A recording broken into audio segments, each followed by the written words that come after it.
خطيبتك مامة خطيبتك يقولوا لك يا باشا انت بتشتغل ايه، بدل ما تقعد بقى ومش عارف ترد ولا اي حاجه، قول لهم انا رائد اعمال قد الدنيا وعندي موقع الكتروني وبشتغل في التجاره الالكترونيه. بس كده. حاولت ادخل على موقع تاجر عشان ناخد المنتجات ونعمل بيها شوبيفاي ستور، بس لقينا عندهم منتجات كتيره جدا، وعشان ناخدها واحده واحده وننزلها عندنا الموضوع هياخد ممكن ايام وممكن شهر كمان. فدخلنا على كلود كود وعملنا بايثون كود، او عملنا كود بحيث يدخل على تاجر ياخد كل المنتجات مره واحده. في اي حاجه هتعملها سواء اونلاين او بره هتلاقي الناس كلها هنا، انت محتاج تبقى هنا. ليه بقول لكم الكلام ده؟ دلوقتي اي حد، احنا بنتكلم على التجاره الالكترونيه ودروب شيبينج، تمام؟ اي حد عايز يسوق منتج، هنقول 10 منتجات، هيدخل على الموقع ياخد واحد واحد. لو قلنا البرودكت الواحد هياخد منه مثلا نص ساعه، بص بقى هياخد كام ساعه. فانا دخلت، بما ان الدرس ده هنتكلم ازاي ندخل بقى على موقع زي تاجر او مواقع دروب شيبينج ونعمل بيها الشوبيفاي ستورز بتاعتنا او اللاندنج بيجز على لايت فانلز وايزي اوردرز، لقيت في منتجات كتيره جدا وهتاخد فعلا وقت كتير قوي. فدخلنا على الكلود كود، عملنا كود كده صغير ببايثون وادينا له اليوزر نيم والباسورد بتوعنا وحاجه اسمها التوكن، هوريكم كل حاجه دلوقتي. دخل اخد كل المنتجات من موقع تاجر، تقريبا كانوا 9000 منتج او حاجه زي كده، وعملنا فايل على شوبيفاي، عملنا فايل عليه برضو من كلود، هنرفعه على شوبيفاي مع بعض بحيث يكون عندنا ايه، ستور كامل مكمل بكل المنتجات. فانت بدل ما كنت البروسيس دي تاخد منك شهر، حرفيا انا عملتها في ساعه تقريبا او اي حاجه. فخلينا كده نبتدي اوريكم انا عملت ايه. انا اول ما دخلت على كلود كود قلت له ممكن اديك اليوزر نيم والباسورد وانت تدخل تعمل الكلام ده مع نفسك. قال لي لا ما ينفعش، بس هو ينفع بطرق تانية، في حاجه اسمها اوبن كلو وفي ايجنتس ممكن تعمل لك الموضوع ده. فاحنا عملنا ايه، قال لي ايه رايك اعمل لك بايثون كود. بايثون دي لغه برمجه صغيره كده بتنزلها عندك، تنزل بحيث لفات ينفع تتقري، تحط له بس اليوزر نيم بقى والتوكن والحاجات دي وهو يدخل يعمل الكلام ده كله. فعلا قلت له ماشي، مشيت مع البروسيس كلها لحد ما اوريكم بقى في الاخر الفايل اللي ادهولي بقى شكله عامل ازاي. بصوا عملنا شوبيفاي، ده فايل بتاع شوبيفاي هنرفعه مع بعض دلوقتي، عليه فيه كل حاجه، حتى الديسكريبشن ده ما كانش موجود، خليناه بالاي اي يعمله تقريبا برضو في ربع ساعه او حاجه زي كده. ده سحر. انا عايز اقول لكم الكلام ده قبل كده لما كنت بعمله مثلا من سنتين ثلاثه، فعلا كان موضوع رخم جدا وبياخد وقت كتير جدا جدا جدا. دلوقتي بالاي اي انت بجد يا بخت اللي هيبتدي دلوقتي، الموضوع بالنسبه له اسهل بكتير جدا جدا جدا. فخلينا كده نقول احنا عملنا ايه. في الاول دخلنا على الموقع بتاع بايثون، ممكن ابقى اسيب لكم اللينكات. نزلنا بايثون وعملنا له انستول. الكابتن ده كلود عمل لنا الكود اللي بنقول عليه وعملنا له انستول. خلوا بالكم انا ما بعرفش اكتب سطر واحد بالكودينج، يعني اعرف حاجات بسيطه، بس اعتبرني اللي انا ميح في الكودينج ما بعرفش اي حاجه. فعملت الكلام ده كله وادالي فايل واحد، عملت له داونلود، حطيت فيه بس الايميل بتاعي بتاع تاجر وحطيت الباسورد بس كده. في حاجه اسمها ايه، توكن دي لو دخلت عليه برضو هو شارح لك بالخطوات ازاي تعملها. دخلنا على الموقع، شفنا عملنا فلتر بحاجه اسمها اي بي اي ده اللي هو الباك اند او ال او ال زي الداتابيز كده بتاعت تاجر. فدخلنا خدنا التوكن ده، احنا عملنا بيه حطيناه في البايثون كود. بايثون بقى في التيرمينال ده يعني انت عشان تفتحه بحاجه اسمها تيرمينال، عملناه ودخل اخد نزل الملفات كلها اللي احنا عايزينها. بصوا الملفات كان شكلها عامل ازاي. بس فاحنا كده خلينا الفايل موجود عندنا عشان لما نيجي نعمل الستور على شوبيفاي هنرفع الفايل على طول. طب خلينا نقول كده، نتكلم احنا الحلقه اللي فاتت او الدرس اللي فات اتكلمنا في ايه، والنهارده احنا هنتكلم في ايه. الحلقه ده الدرس بتاع المره اللي فاتت، احنا بقى ايه، هنعمل فايل جديد. طب احنا المره اللي فاتت عملنا الدومين اللي احنا اشتريناه اللي هو كان ايه، اللي هو كان جميل قوي، ejiva.com. وبعد كده عملنا، معرفش انتوا بقى عملتوا الهومورك ده ولا لا، عملنا عملنا اكونت على لايت فانلز وعلى ايزي اوردر. مش عارف حد فيكم عمل على شوبيفاي ولا لا. وفي نفس الوقت مفروض سجلنا على صفقة وعلى تاجر وفيندور، مش عارف برضو سجلتوا عليه ولا لا. بس الحلقة دي هنتكلم على صفقة، او الدرس ده هنتكلم على صفقة وعلى تاجر. صفقة مرة فاتت في الدرس اللي فات احنا اخترنا 5 منتجات وعملنا لهم الماركتينج انجلز بتاعتهم اللي احنا اتكلمنا عليها، اللي هي الزوايا التسويقية. النهاردة بقى تاجر على تاجر، احنا هنعمل شوبيفاي، هنعمل متجر على شوبيفاي. متجر هنقول عليه متجر ايه، متخصص. طب هنتخصص في ايه، في المنتجات بتاعة الهوم. طبعا انت براحتك، عايز تتخصص في اي حاجه براحتك، عايز تعمله جينيريك تبيع كل حاجه برضو براحتك، بس يعني مش بريكومند ده. يبقى احنا هنعمل منتجات الهوم والكيتشن والحاجات اللي هي ايه، والجاردن اللي بتستخدم في الايه، في الجنينه. اللي هي المنتجات عموما الاشخاص بتستخدمها في البيت وفي المطبخ وفي الجنينة. طيب احنا اول خطوة بنعمل ايه النهارده؟ يبقى احنا دلوقتي عايزين نعمل اول حاجة، نعمل ايه؟ شوبيفاي ستور مع بعض. اللي ما يعرفش شوبيفاي، شوبيفاي ده اكبر خلينا نقول منصة اي كوميرس في العالم كله. بتتيح لك اللي انت تبيع في اي دولة بره بقى. في امريكا طبعا هي التوب، فاحنا هنستخدمها هنا عشان نعمل ستور شيك. الفرق ما بين الستور واللاندنج بيج، الستور دي اللي انت عايز تتارجت بيه مثلا الاي كلاس والناس اللي هي ايه، اللي معاها الفلوس الجميلة دي. طبعا الناس كلها جميلة، قصدي تارجت بيه الفئة اللي هي بتشتري.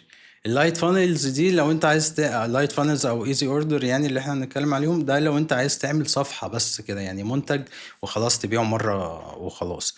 لكن لو عايز تعمل بقى شغل حقيقي وجميل وتعمل فعلا يعني تروح تقعد، يعني عايز احكي لكم موقف. انا تقريبا مش عارف من اكتر من 10 سنين ولا 11 سنة لما رحت اخطب، وانا قاعد معاهم كده، انا كنت في كلية هندسة. فبيقولوا لي اهل مراتي يعني انت بتشتغل ايه ولا هتشتغل في ايه؟ انا ساعتها انا كنت بشتغل حاجة اسمها افيليت ماركتنج مع شركات بره مصر من غير عقود من غير اي حاجة. الموضوع اصلا شغل اونلاين في مصر ده كان صعب جدا، او في مصر يعني محدش كان بيتكلم عليه خالص، ومحدش كان يعني عكس دلوقتي يعني خالص. فقلت لهم والله انا بشتغل اونلاين. قالوا لي ايوه يعني اونلاين ايه؟ انا مش عارف اقول ايه، هقول لهم افيليت مش هيفهموا اي حاجه. دلوقتي بقى انت يا باشا لو انت عايز تروح تخطب او كده، انا هعمل لك دلوقتي الستور، وستور هيكون شكله جميل قوي. فانت لو قلنا مثلا ده ابو خطيبتك ودي مامة خطيبتك، تمام، يقولوا لك يا باشا انت بتشتغل ايه، بدل ما تقعد بقى ومش عارف ترد ولا اي حاجه، قول لهم انا رائد اعمال قد الدنيا وعندي موقع الكتروني وبشتغل في التجاره الالكترونيه، بس كده. هو بقى هتلاقي دلوقتي عشان بيشوفوا الناس الاونلاين وبتاع، فهيعرفوا اللي انت فعلا ان شاء الله دماغك حلوه يعني، وايه يوافقوا على الجوازه بتاعتك. بس فعشان كده قلنا النهارده اللي احنا هنعمل شوبيفاي ستور ده. طب اول خطوه ايه؟ هتلاقيني سايب في اللينكات تحت في الديسكريبشن لينكات. هتاخد اللينك بتاع شوبيفاي ده، هتدخل عليه، هتدوس هنا، هيديك ايه؟ هيديك يا باشا اول شهر $1 لمدة مفروض 3 شهور. يعني ايه؟ يعني كل شهر $1، يعني $3 يعني تقريبا 100 جنيه او حاجة زي كده، 150 جنيه او حاجة زي كده. ده عرض معاهم وعرض كويس جدا مع شوبيفاي. عايز اقول حاجه، اللينكات اللي انت بتدوس عليها دي برضو اسمها افيليت لينكس، فانت لما بتسجل عن طريقي انا مفروض بستفاد زي ما انت بتستفاد. تمام، فخلينا نسجل هنا الايميل. فاكرين الايميل اللي احنا عملناه الحلقه اللي فاتت اللي هي ejiva.official@gmail. تمام، هيقول لنا عايزين باسورد. خليني كده اعمل باسورد هنا عشان تفعل هتاخد اول 3 ايام فري خالص، مش هتدفع اي حاجه. بعد كده دي ب3 ايام $1 لمده 3 شهور. اوكي. خليني كده انا عايز احط زي برضو ما اتكلمنا المره اللي فاتت، انت في مصر هنا انت بتدفع المفروض بندفع بالكريدت كارد، بس لو ما عندكش كريدت كارد المفروض تتصرف. هتتصرف ازاي؟ المفروض ده عشان تدفع في مصر بالكريدت كارد هتعمل ايه؟ يا اما هتروح البنك وتعمل تمام كده. احنا سجلنا، اختار البيسك اول حاجة اللي هي $1، وبعد كده بعد ال3 شهور كل شهر $27. هنعمل continue without PS. احنا هيقول لك بقى انت عايز تعمل ايه، عايزين نبيع اونلاين. هنسمي الستور بتاعنا ايه؟ احنا عرفنا خلاص ايجيفا. نكتبها كده ولا كده؟ ممكن كده، لا خلينا عادي خلاص ايجيفا. كده عملنا الاول ستور. هنبتدي بقى ايه، نعمل الاعدادات بتاعته كلها. عايز اقول حاجه، انت عشان تدفع زي ما قلنا، عشان تدفع في مصر اي حاجه لازم يكون عندك ايه، كريدت كارد. طب انت ما عندكش كريدت كارد، عندك حلين: يا اما تروح على البنك وتعمل شهاده حتى لو صغيره وتخليهم يطلقوا لك كريدت كارد عشان هتحتاجه في كل حاجه. او بقى في طرق تانية الناس بتدفع بيها في مصر، انا مش هتكلم عليها او يمكن ما اعرفهاش قوي، بس اللي عايز يعرفها ممكن يسأل او يسألني وانا هسأل واقول لكم تدفعوا بيها ازاي. بس لازم يكون معاك وسيلة دفع في مصر. تمام. طب احنا عملنا هنا شوبيفاي ستور. اول حاجة هندخل عليها هندوس سيتنجز، بعد كده هنروح على حاجة اسمها بوليسيز. تمام، بعد ما تدخل على البوليسيز دي هندخل، المفروض نعمل كل الكلام ده. خلينا هنا هتدوس insert template. بس هنعملها دلوقتي كده، وبعد كده هنعدل عليها لو في حاجة محتاجة تتعدل زي العنوان والكلام ده هنعدل عليها. نعمل publish هنا privacy policy برضو هنا اتحطت اوتوماتيك. هنا terms of use هنعملها، هتدوس برضو insert template. ال shipping policy خلينا مثلا نقول ايه، خلينا نروح على تشات جي بي تي او خلينا نفتحهم كلهم مع بعض، جيميناي وعندنا طبعا كلود. فانا هنا تشات جي بي تي زي ما انتوا شفتوا الدرس اللي فات انا بتكلم معاه تمام. فخلينا نقول كده عايزك تديلي شيبينج بوليسي احطها على شوبيفاي ستور عشان تتماشى مع المنتجات اللي انا ببيعها مثلا على تاجر. اديها لي طبعا كله بالانجلش، بص في ثانيه اديها لك. هيقول لك انا احط الداتا، احنا برضه هنعملها دلوقتي وبعد كده ايه نعدل. بس احنا عايزين نعمل الستور يكون كويس يعني كل السكشنز فيه كامله، وبعد كده هنعدل زي ما اتفقنا على كل حاجه. هو هنا بيقول لك انسرت ديت وحاطط حتى جي سي وانترناشونال والكلام ده، احنا مش محتاجين الكلام ده كله، بس دلوقتي هنحطها بس ايه. طيب هنا كونتاكت انفورميشن هنعمل برضه insert template. هو هتلاقيه حاطط هنا jifa.official@gmail ادرس اي حاجه، هتقول مثلا شيخ زايد مثلا جيزه. ده طبعا لو عندك عنوان بقى هتحط هنا، ده لو انت عندك رقم رخصه او كده، وفون نمبر طبعا لو في فون نمبر او حاجه هتعمل publish. فاحنا كده عندنا ايه كل المفروض كل الصفحات دي موجودة. طيب هي دي اصلا الصفحات دي بتاعت ايه؟ لو دخلنا على اي موقع مشهور نقول مثلا جيم شارك على شوبيفاي. جيم شارك ده من اكبر البراندات اللي على شوبيفاي اللي بتعمل هدوم جيم وكده. بصوا لو ده طلع تحت خالص هي دي اسمها ايه ريتيرن بوليسي والدليفري انفورميشن، وهنا عندك terms of use privacy policy وكوكي policy والحاجات دي اللي احنا بنعملها. دي بتبقى مانداتوري عشان لما تيجي تعمل اعلانات على الفيسبوك او جوجل او تيك توك او حاجه، اول حاجه بيدخلوا يشوفوها دي. لو مش موجوده طبعا ممكن الاكونت بتاعك يتقفل او ما يتوافقش على الستور بتاعك تمام. طيب كده حلو قوي لحد دلوقتي احنا عملنا ايه البوليسيز. هنا بقى شوبيفاي هقول لكم دي ايه. هنا دي الهوم بيج اللي هي بتظهر لك هنا، بعد كده ان شاء الله لما يجي اوردرات هتبقى ظاهره لك. هنا الاوردرات اللي انت جبتها، هنا المنتجات اللي انت هتنزلها، هنا بيانات العملاء اللي هتجيلك، الماركتينج والديسكاونتس دي لو انت عايز تعمل ديسكاونتس او عايز تعمل كامبينز جوه شوبيفاي. هنا كونتنت لو انت عايز تعمل بلوجز او تنزل عليها كونتنت معين هتلاقيها موجوده. ماركتس دي مش هنستخدمها، دي لو انت بتبيع بره مصر او بتبيع بره وعامل كذا ماركت، يعني مثلا بتبيع في امريكا يو كي في استراليا والحاجات دي. اناليتكس دي بقى اللي بتبين كل الداتا اللي جات لك، دخل لك ناس قد ايه عملوا اوردرات قد ايه والاوردرات بكام. ان شاء الله يعني ان شاء الله توصل لهنا تبقى ملايين يعني باذن الله. هنا دي بتبقى هنا التوتال سيلز، هنا عدد الاوردرات، هنا الافريج اوردر فاليو. يعني مثلا انت مثلا جالك 10 اوردرات كله بمبالغ مختلفة، بس انت التوتال جالك 10,000 فبيتقسم 10,000 على 10، فالافريج اوردر فاليو هيبقى ايه 1001. دي السيشنز يعني عدد السيشنز او الناس اللي دخلت عندك، لو دخلوا على كذا صفحة بتتحسب هنا. الكونفرجن ريت دي يعني نسبة الناس اللي اشتروا من الناس اللي دخلت. يعني ليتس سي لو دخل عندك 100 واحد ومثلا 5 اشتروا، يبقى كده conversion rate كام 5%. هنا هيقول لك اللوكيشنز وفي حاجات بقى تانية كتير، بس دي ان شاء الله لما يجي لنا ترافيك ويجي سيلز برضو نبقى نشرحها كتير. طيب احنا هنا برودكتس بقى. انت عشان تعمل برودكت الطريقة الطبيعية اللي انت هتدوس ايه اد برودكت هنا وتقعد تملى البيانات دي.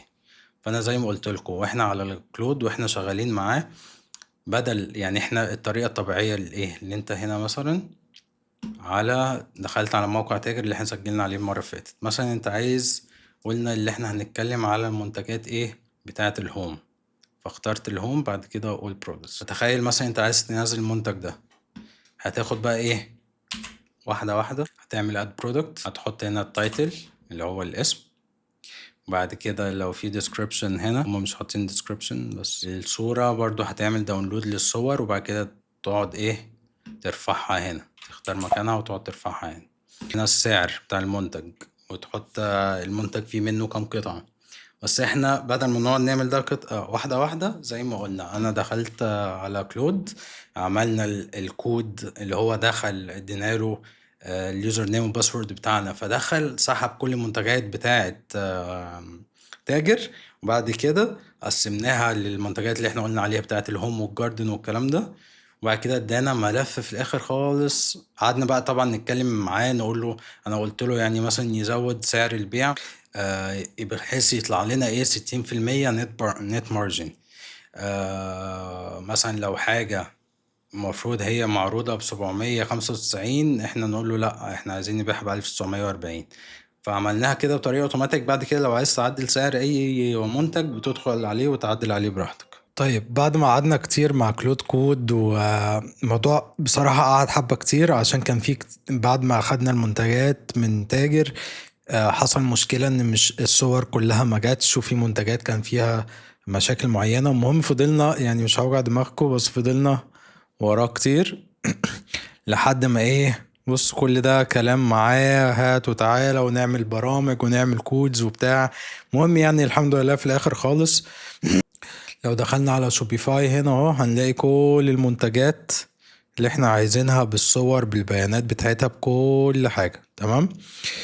خليني بس عايز اقول لكم حاجة، اللي عايز الستور هنا بالانجلش لكن الكونتنت بتاعه يعني الصور والديسكريبشن والحاجات دي بالعربي. لو انت عايز الستور كله يكون بالعربي عندك كذا حل، يا اما تشتري ثيم يكون عربي، يا اما في ابلكيشنز بتترجم، يا اما الحل التالت بقى بالكود باستخدام الاي اي برضو تقدر ايه تغير الكومبوننتس بتاعت الثيم وتبقى كلها بالعربي. بس احنا دلوقتي هنا هنتكلم اللي هو ايه هنكمل على الانجليش.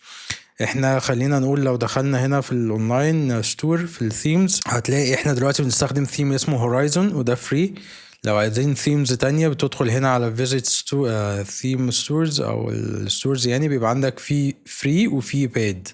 تمام. البيد دي بص انت هتلاقي حاجات 320 340 180، بس احنا مش محتاجين كل الكلام ده دلوقتي، احنا محتاجين ايه الفري.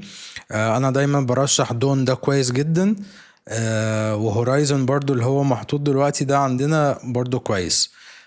طبعا انت لو دخلت دلوقتي على يعني مثلا لو عملنا بريفيو هنا عملت edit theme عملنا الموبايل طبعا هتلاقيه اولي خالص وشكله اصلا مش حلو. يعني لو دخلنا على المنتجات هنا هتلاقيها صفحة عادية خالص، صورة بس والتايتل والايه والديسكريبشن. ده طبعا بعد كده في الفيديوهات التانية او في الدروس التانية قبل بقى ما نلونش الكامبينز هنعدل الكلام ده كويس قوي، وهنعمل الثيم بحيث يكونفرت كويس جدا ويجيب كونفرجن ريت عالية، او نسبة يعني نسبة الناس اللي تشتري تبقى عالية. بس انا دلوقتي احنا الكويس اللي احنا عملناه اللي احنا حطينا المنتجات كلها اللي هي كانت هتاخد وقت كتير جدا. وقت بقى لما نيجي نعمل الحملات هنعدل هنختار منتجات بعينها. فاكرين الدرس اللي فات لما خدنا سكرين شوتس من صفقة وبعد كده رحنا خلينا ال AI يختار لنا 5 منتجات. احنا دلوقتي بقى ممكن بتاكد زرار هنا، احنا كده كده عندنا الفايل، بس بقول لكم لو عملنا select all هنا وبعد كده عملنا فورت هيبقى معانا فايل فيه كل المعلومات بتاعه المنتجات. تخيل بقى لو انت رفعتها لكلود او جيميناي او تشات جي بي تي قلت له مثلا بقى نقي لي مثلا ايه احسن 20 منتج، وبعد كده تقعد تدريل داون لحد ما تختار احسن منتجين 3 او 5 منتجات مثلا برضو تبتدي بيهم. فالموضوع هيبقى كويس جدا كويس جدا. خليني هنا نقول موضوع الدومين. انا طبعا لنكته، بس انا برضو هقول لكم احنا عملنا ايه عشان بس بياخد وقت شوية. احنا اشترينا ejiva.com تمام. عايزين نربطه هنا مع شوبيفاي، فهنعمل ايه هنكتب ejiva.com تمام. هنعمل next. بيبقى ايه بقى بتروح بيبقى في حاجتين مفروض بتعدلهم. يعني احنا مشترين من ايه فاكرين من ايه من موقع نيم شيب. بتدخل هنا تدخل على موقع نيم شيب تدخل على الاكونت بعد كده تدخل على الدومين اللي انت اشتريته بتعمل مانج بعد كده بتعمل ادفانسد دي ان اس بعد كده بتعمل اد نيو ريكورد. بعد كده مش لازم تفهم الحاجات دي بس اعمل اللي انا بقول لك عليه. بعد كده بتختار حاجه اسمها سي نيم تمام. عندك حاجه اسمها هوست وتارجت. ترجع بقى على شوبيفاي هنا في الهوست ايه وفي قصدي هنا انت بتختار الاي ريكورد هنا، وفي الهوست بتحط النيم اللي هو الاد ده زي ما شوبيفاي بيقولك، وتحط في الفاليو هنا تحطها فين في التارجت او الاي بي ادرس ده تمام. بعد كده تدوس سيف. خلاص عملت سيف هنا أنا طبعا مش هحطها عشان انا كنت عاملها. بعد كده هنعمل التاني اللي هو حاجة اسمها سي نيم، هترجع برضو هنا في سي نيم اهو، هتاخد www دوت في الحتة الهوست هتحطها هنا، وهنا في الفاليو هتحطها في التارجت اللي هنا. تمام، وتعمل برضو سيف.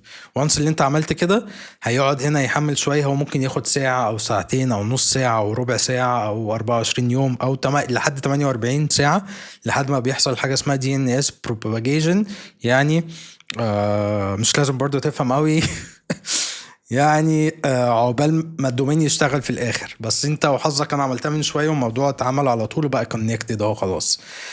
فانت دلوقتي لو دخلت على ejiva.com بص بقى هيفتح ايه، هيفتح شوبيفاي ستور اللي احنا عملناه. تمام، ففاكرين الراجل اللي احنا بس يا باشا. فانت بقى كده ايه، لو رحت تخطب زي ما اتكلمنا يبقى عندك احلى ستور، وانت بقيت ايه احلى رائد اعمال يا باشا. عندك ايه شوبيفاي ستور بتاعك. طبعا هيبقى بعد كده ان شاء الله براند جامد. تمام، خلصنا شوبيفاي. هنروح بقى، خلينا برضو هنا نعمل ريكاب كده. احنا قلنا هنعمل النهارده شوبيفاي عليه المنتجات كلها، وهنربط عليه الدومين كده. هنعمل لايت فانل هنحط عليها برضو المنتجات وهنلنكها بالدومين، وهنعمل برضو ايه ايزي اوردر هنحط فيها منتجات وهنحط فيها ايه الدومينز. طيب يلا بينا نفتح لايت فانلز. دي الداشبورد بتاعت لايت فانل اهي. تمام، انت بتعمل ايه في الاول؟ بتدخل على برودكتس، بعد كده بتعمل نيو برودكت. تمام، فاكرين المنتجات اللي احنا اخترناها من صفقة المرة اللي فاتت؟ منتجات فين؟ ايجيبت برودكتس دي. خلينا انا عشان كنت بجرب فانا عملت المنتج ده. خلينا بقى نحط ايه منظف تكييف السيارة، نشوفه بس موجود ولا لا. موجود اهو. اوكي، يبقى المنتج اسمه ايه منظف تكييف العربية. هنروح على لايت فانلز، خلينا هنا التايتل منظف تكييف العربية ده الاسم. التايتل ده اللي هو الوصف بتاعه. هنيجي هنا لايت فانلز بقى، انا بحب ليه جدا لايت فانلز. بص هتحطها هنا تقوم ايه ممكن تعدل عليها، تعمل هنا improve writing، فهو بالاي اي هيعدل عليها ويخلي التكست بطريقه جميله وحلوه. خليها هنا كده تعدل عليها زي ما انت عايز. طبعا الاس كيو ده اللي هو ايه قلنا الكود بتاع المنتج على صفقه هنحطه هنا برضو. عندك هنا السعر بتاعه، احنا قلنا هنا السيلينج برايس اللي احنا هنبيعه بكام 300 جنيه. دايما ما يعني بلاش احط 300، حط 299. الكومبير برايس دي يعني السعر قبل الخصم كان كام، او السعر الترويجي ده السعر الترويجي اللي انت بتبيعه دلوقتي. طب هو قبليها بكام؟ هنقول مثلا كان ب 400 جنيه وبقى ب 300 جنيه.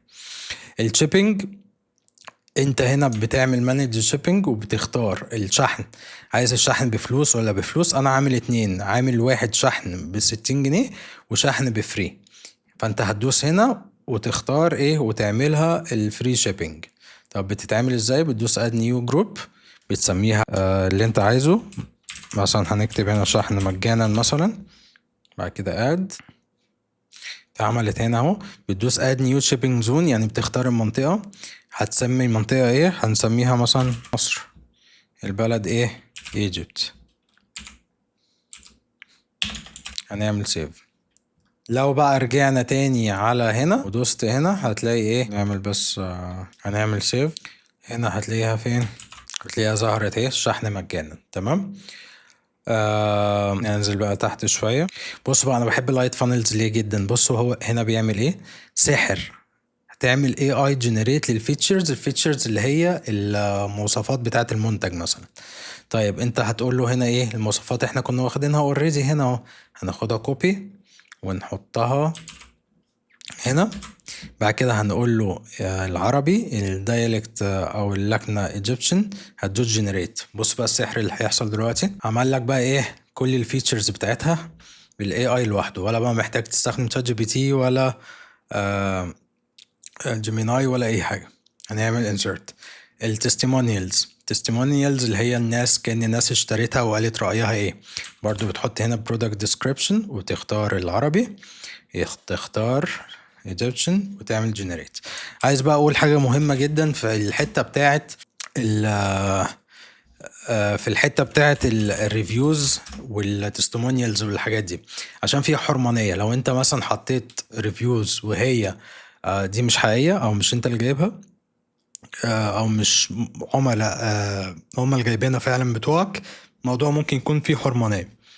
فالطريقه ايه؟ احنا مثلا هنا بنعمل منظف تكييف العربيه مثلا، هنا مثلا نروح على مثلا امازون امريكا، كار اي سي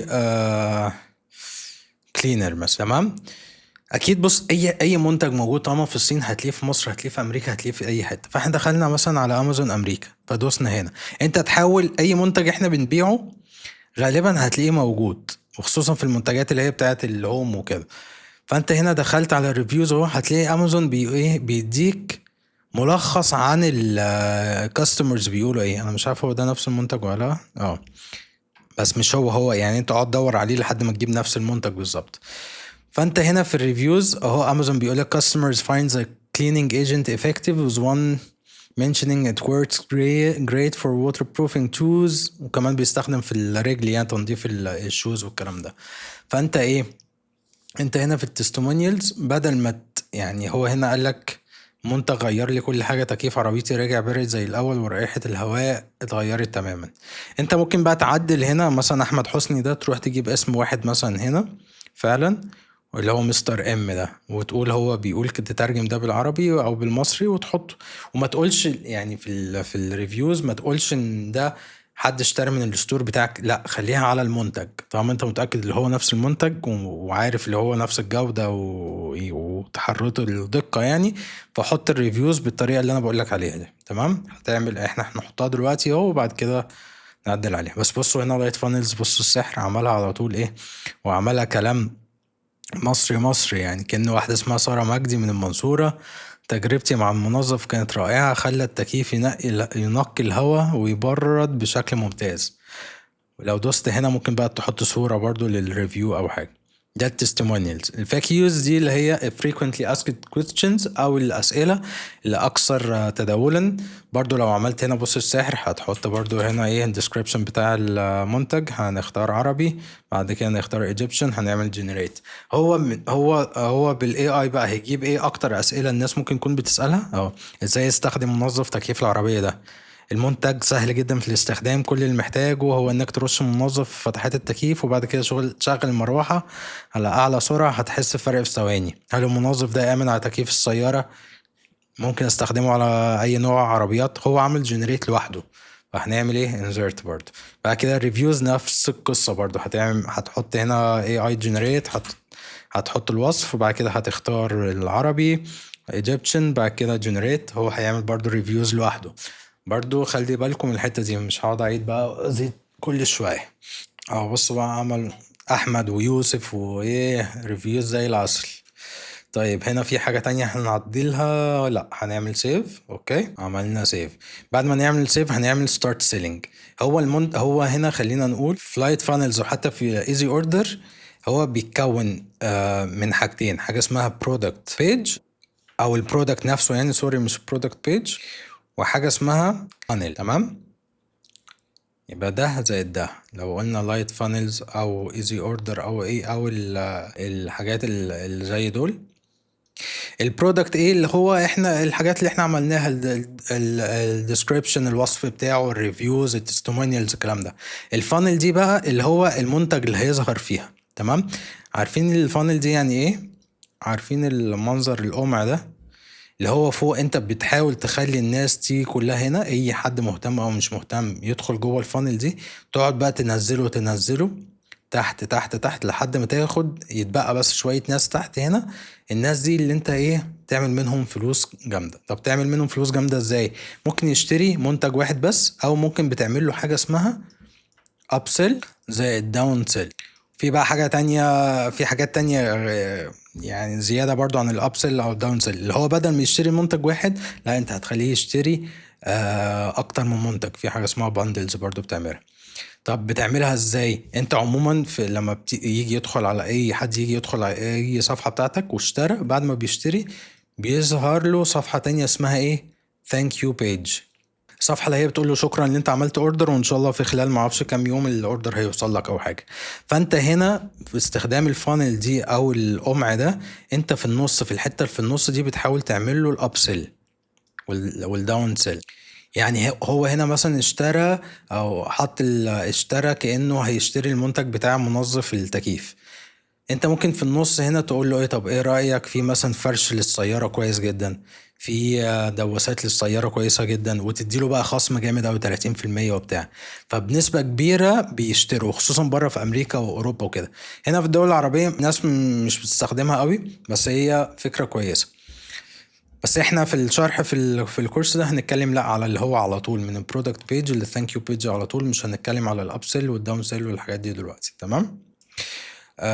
بس خلينا نرجع هنا على لايت فانلز. يبقى احنا عملنا البرودكت هو اللي احنا قلنا عليه. دلوقتي بقى هيقول لك انت عايزه اي كوم ستور ولا سيلز فانل.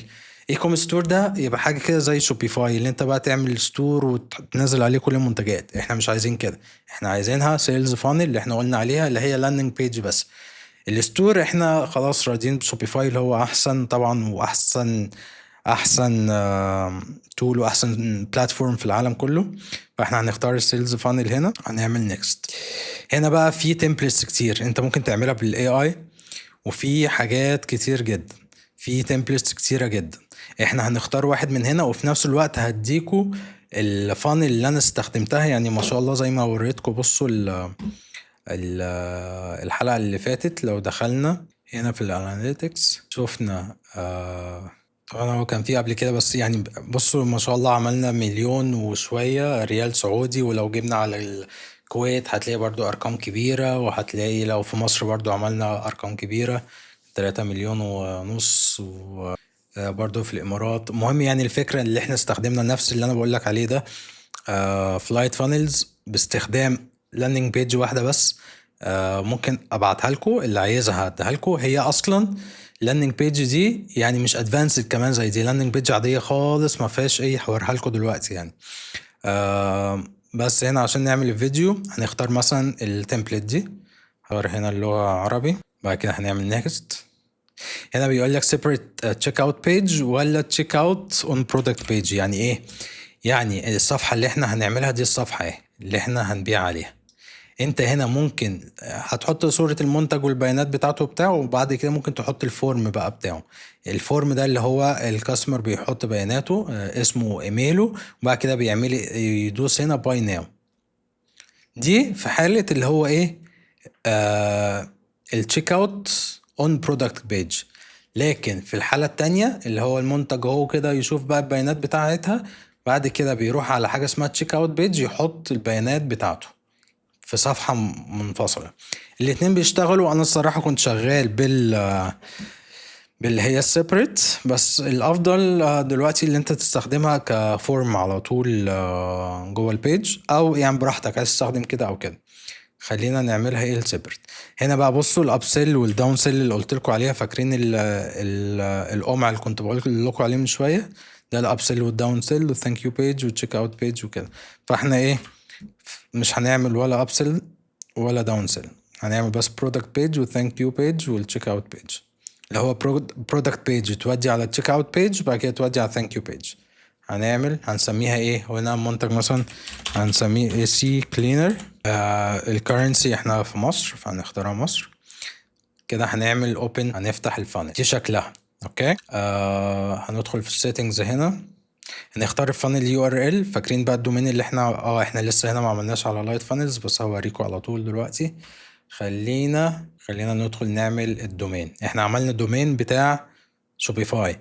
هنا بقى هندخل في السيتنجز عشان نعمل دومين بتاع لايت فانلز. هنا بصوا احنا عندنا في حاجتين، يا اما تعمل دومين مخصوص للايت فانلز، او بنعمل حاجه اسمها سب دومين. يعني ايه سب دومين؟ يعني بص انا هنا عملتها ايه، lf.ejiva.com.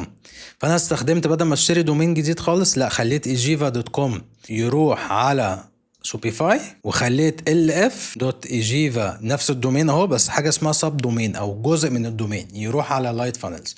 فبقى كأن عندنا موقعين، بس في الاخر احنا مشتريين دومين واحد. فدي تتعمل ازاي؟ بتدوس برضو هنا ايه، هي نفس الطريقة، بتعمل connect existing. هنكتب مثلا هنا lf.ejiva. طبعا انت ممكن براحتك تسميها اي حاجة، يعني خلينا مثلا عشان انا عملت lf ممكن نعمل light funnels، بس هي هتبقى طويلة اوي الصراحة. ممكن نسميها لايت مثلا دوت ايجيفا دوت كوم. تمام، هنعمل نيكست. بص بقى، فاكرين السي نيم والحاجات اللي قلنا عليها هناك في شوبيفاي؟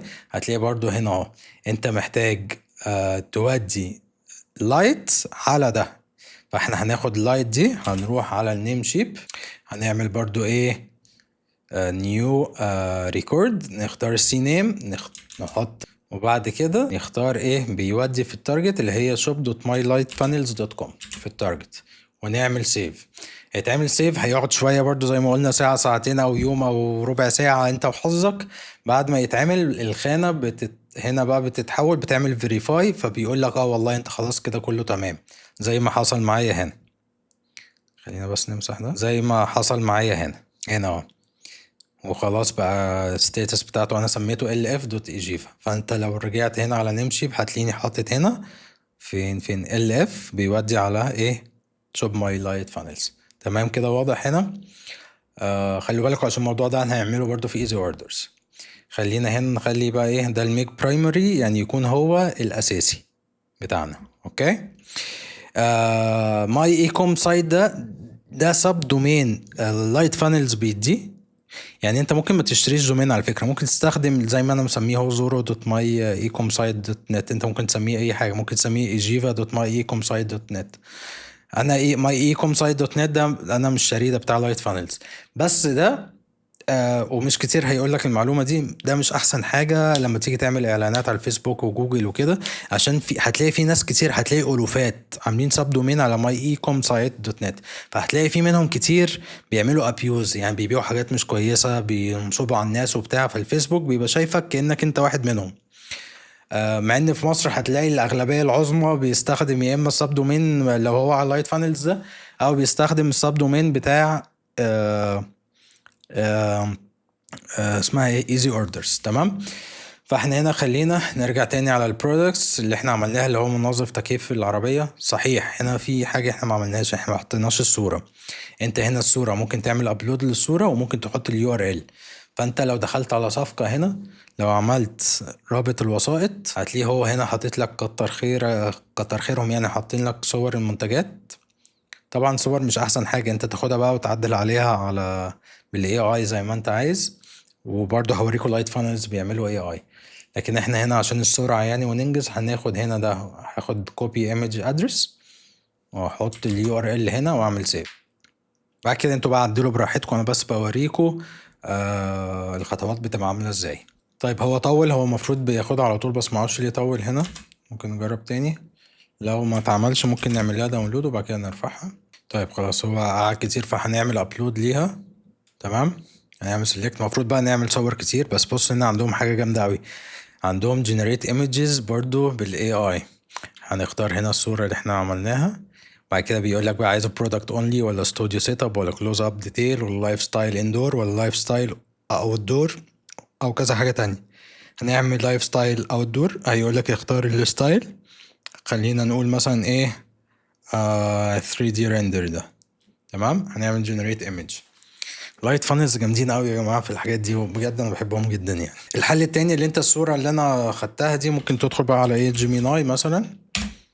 انا فاتحها هنا جيميناي، هترفع الصوره، ممكن بقى تقول له ايه create an image in Egyptian showing مثلا. طبعا انت ممكن تتكلم بالعربي، يعني يقول له اعمل لي صوره مثلا showing the benefits of the product and make it catchy مثلا، اي حاجه يعني زي كده. شوف هنا اللايت فانلز عمل ايه. بصوا عمل صورة جديدة خالص لايت فانلز ايه. طبعا هي مش احسن حاجة، الكتابة مش احسن حاجة، بس انا بقول لكم الفكرة وبعد كده نعدل عليها زي ما احنا عايزين. هو هنا انتعش مع كريستال، هو اسمه كريستال النوع، والله ما خدتش بالي. طيب فاحنا هنا الصورة اللي اتعملت ايه هنحطها برضو. فاحنا كده معانا صورتين اهو، وده عمل لنا الصورة برضو. بص كله بايه اللي هي هو طبعا حط معرفش ارقام وحط وبتاع معرفش كل الكلام ده بقى. انا بعمل بسرعة، فانت هتقول له لا عدلي دي وشيل دي واعمل دي، فاهمني؟ خلينا نرفع برضو الصورة دي اللي هو اللي اتعملت من جيميناي. تمام. بعد كده هنعمل ايه؟ هندوس سيف. بعد ما عملنا سيف هندخل بقى على الفانلز اللي احنا عملناها، الفانل اللي احنا كنا عاملينها ايه. خلينا نشوف بقى شكلها عامل ازاي دلوقتي. اولا احنا ما عدلناش عليها طبعا، التمبلت اللي احنا كنا عاملينها دي اللي اسمها تمرة دي كانت ليها دعوه برمضان، فاحنا مش عايزين رمضان ولا الحاجات الخاصه برمضان. يعني كل الكلام ده ممكن تشيله بقى، ممكن تعدل عليه. الصور ممكن تخليها مثلا تفل او تكنتين، كل الكلام ده انت تقدر تعدل عليه واحدة بواحدة. هنا مثلا العملة مفروض معمولة بالايه، الكارنسي هنا بالمصري، ماشي تمام. payment gateway احنا عاملينها cash on delivery اللي هو الدفع عند الاستلام اللي هو COD. نرجع تاني نعدل بقى على كل الكلام ده زي ما احنا عايزين. هنا طبعا مكتوبة يعني بطريقة مش منظمة. هنا مثلا ضمان، عايز مثلا هتقول له مثلا هنا ايه، ضمان 3 شهور مثلا. الحاجات دي كلها تعدل عليها. اديك شايف انت بتدوس مثلا هنا بتمسح بتلاقي ايه الحاجة مسحت على طول. لو دوست سيف هنا بعد كده عملنا بريفيو الصفحة اهي. تمام. فاكرين الحاجات اللي احنا عملناها والريفيوز والتستمونيالز كل دي موجودة هنا على طول. برضو افتكروا تعدلوا الحاجات دي اللي هي سياسة خصوصية والحاجات اللي اتكلمنا عليها في شوبيفاي. وبرضو لو عرفتوا هنا تحطوا السوشيال ميديا اكاونتس اللي احنا هنعملها بعد كده يبقى برضو كويسة. بس دي ده لو احنا عملنا ايه فانل جديد. طب انت لو عايز تستخدم نفس الفانل اللي انا كنت بستخدمها في الحاجات التانية هديها لكم.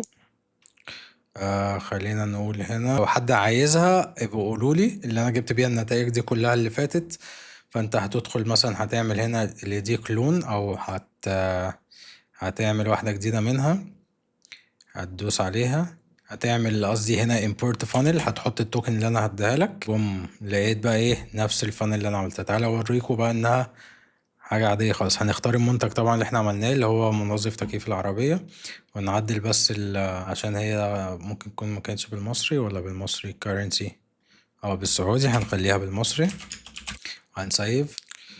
تعالوا بقى اوريكم شكلها عامل ازاي. البيمنت جيت واي هنخليها COD اللي هو دفع عند الاستلام. نعمل لها publish من هنا يعني تطلع لايف. تعالوا نشوفها بقى. بص ما فيهاش اي حاجة الصفحة، بس ما اعرفش سبحان الله كان بتجيب نتائج كويسة جدا. صورة تدوس اشتري الآن يوديك على الفورم تعمل تأكيد الطلب وخلاص. وتقريبا الفانل دي تقريبا على ما اعتقد كنت اللي كان باعتها لي كان عمرو عبد النبي. عمرو عبد النبي ده من الناس الجميلة جدا الشاطرة جدا في مجال التجارة الإلكترونية. بيعمل هو برضو كورسات عن التجارة الإلكترونية في الخليج، ممكن تشوفوه على الفيسبوك. راجل في منتهى الاحترام والجمال وبحبه جدا يعني. فسلامي لعمرو عبد النبي. تمام. بس فلو انتوا عايزين اللاندنج بيج دي او الفانل دي قولوا لي وانا هديكوا التوكن تستخدموه، او بقى تبنوها زي ما انتوا زي ما احنا قلنا بالطريقة اللي هي تعدل وتشيل وتعمل كل اللي انت عايزه. تمام كده يا باشا. ايه خلصنا فين دلوقتي؟ عملنا الشوبيفاي والبرودكتس والدومين بتاعته. هنا لايت فانلز دي اف مش عارفه ليه بقعد اكتبها ايه، لايت فانلز والبرودكت والدومين. تمام. المفروض بقى يعني احنا دلوقتي بنوري بس، لكن بعد كده هنعمل 5 منتجات اللي احنا قلناها وممكن اكتر. ويا ريت انتوا تعملوها وتبعتوا لي، يعني لو انتوا بتمشوا معايا خطوه خطوه قولوا لي انا عملت كذا وكذا وكذا. تمام. فاحنا كده خلصنا دلوقتي لايت فانلز. خلينا بقى ندخل على ايه، على ايزي اوردرز. برضو نفس الكلام. خلينا في الاول خالص نعمل دومين. برضو بتدخل على السيتنجز بعد كده بتدخل على الدومين. انا طبعا ربطته خلاص بس هوريكم نفس الطريقة. انت بتدخل هنا بيقول لك اهو انت المفروض بتودي على cname easyorders.net. فاحنا let's say مثلا هنسميها، انا سميتها بتاعت الدومين على easy orders ejo.ejiva.com. طبعا لو انت عايز تودي ejiva.com على طول عليه بتخلي www. يودي على السي نيم ده، لكن انا عملت انت مثلا ممكن نعملها دلوقتي مع بعض easy@ejiva.com. تمام. يبقى هناخد ده كده كوبي برضو على نيم شيب. هنروح هناك انتوا خلاص عرفتوا. هنعمل بعد كده هنعمل سي نيم بعد كده هنحطه في الهوست. هنا احنا قلنا اسمها ايه ايزي، وهنا في التارجت سي نيم كذا ونعمل صح. نستنى شوية هتلاقيها برضو ايه اتفعلت على ايزي اوردرز. فين ايزي اوردرز؟ هنا هتلاقيها اتفعلت بقى. هتلاقي كده بقى ده easy.ejiva.com. تمام. بس بعد ما تعملها بقى برضو بتروح على هنا ال all products، بعد كده بتعمل create no product، بعد كده بنحط اسم المنتج. خلينا برضو نرجع على الشيت بتاعنا، ممكن نختار منتج تاني مثلا اللي هو جهاز التنظيف بالبخار مثلا. هنروح هنا ونحط اسمه كده، ونروح على صفقة. فين صفقة؟ صفقة يا صفقة، فين انت فين؟ اوكي، نروح على كل المنتجات المعروضة. هندوس عليه. هو هنا بيقول لك سعر البيع كام، ندوس عليه. احنا اصلا اوريدي كنا قايلين سعر البيع يبقى 1500. يبقى نرجع لايزي اوردرز، نحط البرودكت لينك. احنا هنسميه ايه؟ بخار يعني ايه؟ ستيم مثلا. هتحط بس ستيم. البرودكت برايس اللي هو 1500. الديسكريبشن هنا او الوصف بتاعه هناخده من صفقة مثلا. وبعد كده الحاجات دي كلها المفروض بنعدل عليها، بس انا بوريكم الخطوات اللي نحطها هنا. البرودكت ايمجز بنرفع هنا بقى، ما ينفعش نحط يو ار ال، لازم نرفع. برضو لو رحت على صفقة دوست رابط الوسائط هتلاقيه حاطط لك صور وفيديوهات على الطبيعة. هنختار الصور مثلا، هنختار اي صورة. طبعا صورة مش احسن حاجة، فزي ما قلنا انت المفروض بقى تروح على جيميناي او حاجة وتعدل الصور دي وتعملها بطريقة حلوة وجميلة. هنا خلينا مثلا نعمل داونلود للصورة دي، وبعد كده نروح نرفعها هنا على easy orders تاني. خلينا نعملها عربي عشان انتوا تبقوا مجمعين معايا. لازم اقعد اعيد تاني يا ربي. اقول لكم حاجة يا جماعة، انا الكلام ده انا صورته من شوية لمدة ساعة وربع، وفي الاخر لقيت السكرين ريكوردينج ما كانش مظبوط عشان كان في مشكلة في الكمبيوتر، فانا بعيد الكلام ده دلوقتي. عملت هنا هو عربي. خلينا نحط الوصف تاني ونرجع بقى تاني هنا. يا جهاز تنظيف بالبخار، نرجع هنا رابط المنتج، هنقول ستيم زي ما قلنا. الاس كيو زي ما احنا اتفقنا بيبقى فيه كود كده المفروض بنحطه عشان يسهل علينا نعرف المنتج يعني. هنا الديسكريبشن قلنا ناخده كده نحطه. هو خلاص هو موجود. سعر المنتج 1500. هنا بقى في حاجة بيقولك خلينا الصور هنا نرفعها. الصورة اللي احنا مش دي الصورة. هنعمل حفظ. هنا بيقولك دي حاجات طويلة جدا، فاحنا ممكن دي حاجة اسمها ميتا ديسكريبشن، مش الوصف بتاع المنتج بس. ميتا ديسكريبشن ده للاس اي او والحاجات اللي هي زي كده، فمش مهمة اوي. ممكن نقلل زي ما احنا عايزين فيها. تمام. هنعمل سيف. بعد ما نعمل سيف الجهاز اهو، هنعمل بقى تعديل عليه. هنا بيقولك نعمل لاندنج بيج ليه للمنتج. هنعمل ظهور المنتج كصفحة هبوط منفصلة بدون الشكل التقليدي للمنتج، او اظهار محتوى صفحة الهبوط اسفل صفحة المنتج. احنا بنعمل الخيار ده وبنعمل لاندنج بيج. لو عايزين بقى نحط منتجات تحتيها او يعني زي صور بقى وكونتنت تحتيه، تمام. لكن احنا دلوقتي هنعملها كده. هنعمل سيف.